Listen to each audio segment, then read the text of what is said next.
Le cœur ou la raison, les racines ou, on va dire, l'opportunité. C'est un peu le dilemme classique dans le foot aujourd'hui pour les joueurs qui ont plusieurs nationalités. Oui, tout à fait. Représenter le pays de la famille ou alors choisir une grosse nation du foot avec peut-être plus de visibilité, plus de chances de titre. C'est ça, une histoire qu'on entend souvent, mais bon, à chaque fois c'est un peu différent. Et là, récemment, l'espoir semblait vraiment fort pour une sélection africaine, et pas des moindres. Bienvenue à toutes et à tous, aujourd'hui on se penche justement sur un cas qui fait pas mal parler, celui de Malick Thiaw, ce défenseur central, solide, qui joue en Angleterre. Son avenir international, ça se joue un peu maintenant là, entre le Sénégal et l'Allemagne. On a des déclarations assez fraîches, une annonce officielle aussi, ça éclaire un peu la situation. Oui, une situation complexe, effectivement. Notre objectif, c'est d'essayer de démêler un peu tout ça.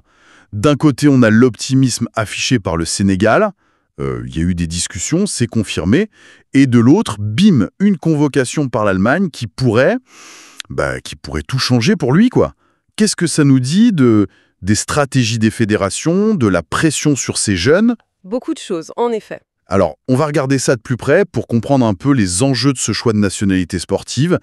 C'est un peu un reflet du foot mondialisé d'aujourd'hui finalement. Commençons par le Sénégal, donc. L'intérêt n'est pas nouveau, mais il a été réaffirmé publiquement il n'y a pas longtemps. C'est le sélectionneur des Lions de la Teranga, Pape Thiaw, qui en a parlé en conférence de presse. Il n'a pas tourné autour du pot, le nom de Malick Thiaw a été cité. Oui, clairement. Et il y a eu cette phrase qui a pas mal marqué, je crois. Tant qu'il y a de l'espoir, il y a de la vie pour le joueur avec le Sénégal. C'est fort comme déclaration publique, non? Comment on interprète ça? C'est juste un message d'espoir comme ça ou il y avait plus? C'est une excellente question. C'est significatif à plusieurs niveaux, je pense. D'abord, ça confirme officiellement l'intérêt du Sénégal. C'est pas juste une rumeur, quoi. Ensuite, le fait que ce soit dit publiquement, c'est intéressant. Normalement, ces discussions, ça reste plutôt discret, hein. Oui, en général. Donc, en parler ouvertement, ça peut être une stratégie. Pour montrer aux joueurs, regarde, on te veut vraiment. Mettre une sorte de pression positive, peut-être. Et puis, mobiliser aussi les supporters sénégalais derrière cette idée. D'ailleurs, Pape Thiaw a ajouté qu'il y avait eu plusieurs discussions avec le joueur. Donc, on n'est pas juste dans le souhait. Là, c'est concret. Exactement. Confirmer les discussions, ça donne du poids à cet espoir. Ça laisse penser que le joueur, lui, n'avait pas fermé la porte, en tout cas jusqu'à récemment. Et c'est crucial pour une sélection comme le Sénégal, champion d'Afrique 2021, il faut le rappeler. Pour rester compétitif, il faut attirer ces talents binationaux. Surtout face aux grosses nations européennes, sud-américaines et même africaines. Tout à fait. Et Malick Thiaw, son même que le profil est quand même super intéressant pour le Sénégal, non? Formé à Schalke, passé par l'AC Milan. Oui, avec la Ligue des Champions. Voilà. Et maintenant titulaire à Newcastle en Première Ligue. C'est le genre de joueur qui peut vraiment apporter quelque chose, devenir un cadre. Absolument. Son CV parle pour lui, c'est sûr. Jouer dans 3 grands championnats comme ça. Mais au-delà de ça, ce sont ses qualités propres qui doivent intéresser le staff sénégalais. Il est grand, puissant, il est encore jeune, 24 ans.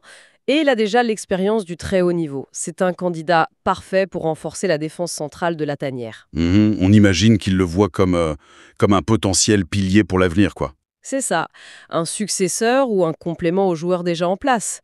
L'intérêt est logique, vraiment. Et cette démarche du Sénégal, ça s'inscrit aussi dans une tendance plus générale, non? Beaucoup de fédérations africaines essayent activement de convaincre les joueurs de la diaspora. Parfois un peu plus de flexibilité, même si ça reste compliqué. Les fédérations africaines se sont professionnalisées pour ça. Elles ont des équipes de scouting qui ciblent ces profils binationaux. Le Maroc, à la Coupe du Monde 2022, c'était un bon exemple, avec beaucoup de joueurs nés à l'étranger. Exactement. Ça a vraiment montré l'importance de cette politique. Pour le Sénégal, réussir à attirer Thiaw, ce serait une belle confirmation de leur attractivité. Donc on avait ce tableau, un Sénégal actif, optimiste, qui communique, qui discute. On pouvait penser que ça avançait bien. Mais voilà, le foot c'est plein de rebondissements. Et c'est là que l'Allemagne entre en scène, de manière assez décisive. Oui, le timing est frappant. Du monde, c'est ça? Contre le Luxembourg et la Slovaquie. Voilà, des matchs qui comptent vraiment, avec des points à prendre.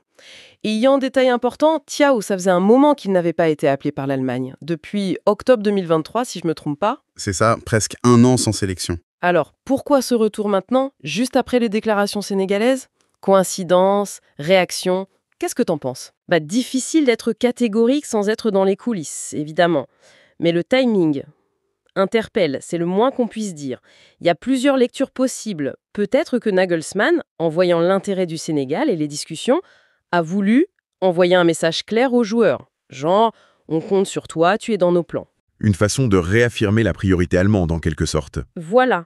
Ou alors, plus simplement, c'est juste ses bonnes performances avec Newcastle qui justifient ce retour, indépendamment du Sénégal. C'est possible aussi. Ou peut-être que le joueur lui-même a donné des signaux à l'Allemagne.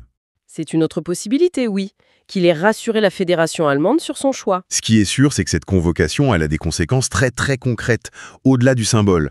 Tu parlais des matchs officiels. Et c'est là le nœud du problème pour le Sénégal. Les règlements de la FIFA sur l'éligibilité, ils sont très stricts là-dessus. En gros, sauf cas très particuliers liés à l'âge, au nombre de matchs avant 21 ans, mais bon, à 24 ans, ça s'applique plus vraiment pour Thiaw. Si un joueur joue ne serait-ce qu'une minute dans un match officiel A, pour une fédération, Il ne peut plus jouer pour une autre. c'est ça. C'est exactement ça. Donc si Malick Thiaw entre en jeu contre le Luxembourg ou la Slovaquie, même pour 30 secondes, Oui. son choix de nationalité sportive deviendrait définitif pour l'Allemagne, sauf énorme surprise réglementaire, mais en principe c'est ça. Et là, la porte du Sénégal se fermerait complètement.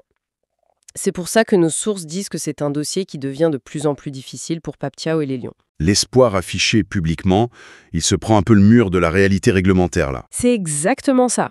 Bon, il faut quand même dire, s'il joue, c'est pas automatique. Une convocation, ça garantit pas du temps de jeu. Nagelsmann peut très bien le laisser sur le banc les 2 fois. C'est vrai. Et c'est la petite lueur d'espoir qui reste pour le Sénégal. Tant qu'il n'a pas joué officiellement, techniquement, un revirement est encore possible, même si ça paraît mince. Hmm. Mais bon, un sélectionneur, il n'appelle pas un joueur comme ça, surtout après 1 an d'absence et avec cette concurrence internationale, sans avoir une idée derrière la tête. L'intention de le faire jouer, au moins un peu, elle est probablement là. Le risque qu'il joue est réel, quoi. Oui, très réel. Ça ressemble quand même beaucoup à une tentative de verrouiller le joueur, comme on dit. Après, du point de vue allemand, il y a aussi une logique sportive. On peut imaginer la Mannschaft, elle est en reconstruction, consolidation sous Nagelsmann. Tout à fait. Un défenseur central du profil de Thiaw, qui joue en Première Ligue, c'est une option crédible pour eux. Bien sûr, l'Allemagne a eu des petits soucis défensifs ces dernières années. Nagelsmann cherche sûrement à stabiliser son arrière-garde. Et rappeler un joueur qui connaît déjà la maison, Thiaw a été international U21 allemand, champion d'Europe U21 en 2021 même, Ah oui, c'est vrai. et qui confirme en club au plus haut niveau, c'est logique. Il offre une option de plus à côté des Rudiger, Ta. C'est pas forcément juste une manœuvre anti-Sénégal, ça a aussi un sens purement sportif pour l'Allemagne. Donc on se retrouve avec une situation hyper tendue finalement. D'un côté, le Sénégal qui a abattu ses cartes, montré son intérêt, discuté. De l'autre, l'Allemagne qui, avec un acte fort, la convocation pour des matchs officiels, semble reprendre la main et potentiellement clore le débat. C'est presque une partie d'échec là. C'est une très bonne image, oui. On est passé d'une phase de séduction où le Sénégal pensait peut-être avoir une vraie chance à un moment critique, presque un coup de force réglementaire qui se profile. Et la pression sur Malick Thiaw, elle doit être énorme là. J'imagine, oui. Il est au centre de tout ça, la fierté nationale, les ambitions de 2 pays, les attentes des fans, sans parler de sa propre carrière, ses propres envies. Comment on vit ça en tant que joueur ? On imagine les coups de fil, les messages, les médias qui s'en mêlent. Ça doit être très intense, c'est sûr. Il y a les 2 fédérations qu'il sollicite, probablement son entourage, ses agents aussi qui pèsent le pour et le contre pour sa carrière, les contrats. Et il y a la dimension émotionnelle aussi, le lien avec le pays de son père, le Sénégal. Sa mère est finlandaise, mais il est né, il a grandi en Allemagne. C'est complexe. Et puis la dimension sportive pure. Où est-ce qu'il pense avoir le plus de chances de jouer régulièrement, de faire des grandes compétitions? C'est un mélange de tout ça. Et le fait que l'Allemagne l'appelle maintenant, après un an de silence, alors que le Sénégal montrait un intérêt constant, ça peut jouer dans sa tête, ça, non ? Se sentir désiré de façon continue d'un côté et rappelé de façon peut-être un peu opportuniste de l'autre. C'est une perspective intéressante, oui. Un joueur peut être sensible à ça, à la constance de l'intérêt. Pape Thiaw a bien parlé de discussions multiples. Ça suggère un suivi, un vrai projet. À l'inverse, le rappel allemand après 1 an, on peut le voir comme une reconnaissance tardive de ses bonnes performances, ce qui est positif, ou, comme tu dis, comme une réaction un peu calculée. Mhm. La perception que le joueur a de tout ça, ça peut influencer sa décision, c'est certain, au-delà même du sportif ou du réglementaire pur. Bon, si on résume un peu où on en est, après avoir regardé tout ça, on a eu l'intérêt très clair, public, du Sénégal pour Malick Thiaw.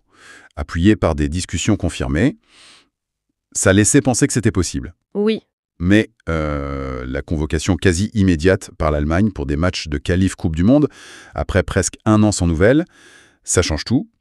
Si Thiaw joue un de ces matchs, l'option Sénégal, elle disparaît a priori. C'est ça? c'est exactement ça. Ce cas, il est vraiment typique des situations complexes que vivent de plus en plus de joueurs binationaux aujourd'hui. Ça montre bien la compétition féroce entre les fédérations pour attirer les talents, parfois avec des timings, des stratégies qui posent question quand même. Et pour le joueur, c'est un choix hyper important qui engage son avenir international, qui touche à son identité. Tout à fait. Et pour nous qui observons, c'est un rappel fascinant, je trouve, des enjeux sportifs, réglementaires, mais aussi très humains qui se cachent derrière ces carrières de footballeurs. On voit bien comment une décision administrative, une ligne sur une liste, ça peut potentiellement définir des années de carrière internationale. C'est fou quand on y pense. Et ça nous amène à réfléchir un peu plus loin l'effet brut des sources. Si on met de côté les règlements FIFA et l'attractivité purement sportive des deux équipes, quels autres éléments, peut-être moins visibles, pourraient peser dans la balance pour un joueur comme Malick Thiaw? On peut penser à l'influence de la famille, au sentiment d'appartenance culturelle, aux perspectives pour l'après-carrière peut-être, ou même à comment il imagine être accueilli par les supporters dans chaque pays. Des facteurs plus humains, quoi. Voilà. Comment ces facteurs humains interagissent avec la logique sportive, administrative, dans la décision finale? Et est-ce que les fédérations, elles, prennent assez en compte cette dimension-là dans leur approche? C'est une vraie question. Une interrogation profonde, oui, qui nous rappelle que derrière les stratégies et les enjeux sportifs, il y a toujours des histoires personnelles complexes. C'est sur cette réflexion qu'on va conclure notre analyse de la situation de Malick Thiaw, en attendant de voir ce que les prochains jours et les feuilles de match nous diront sur son avenir international.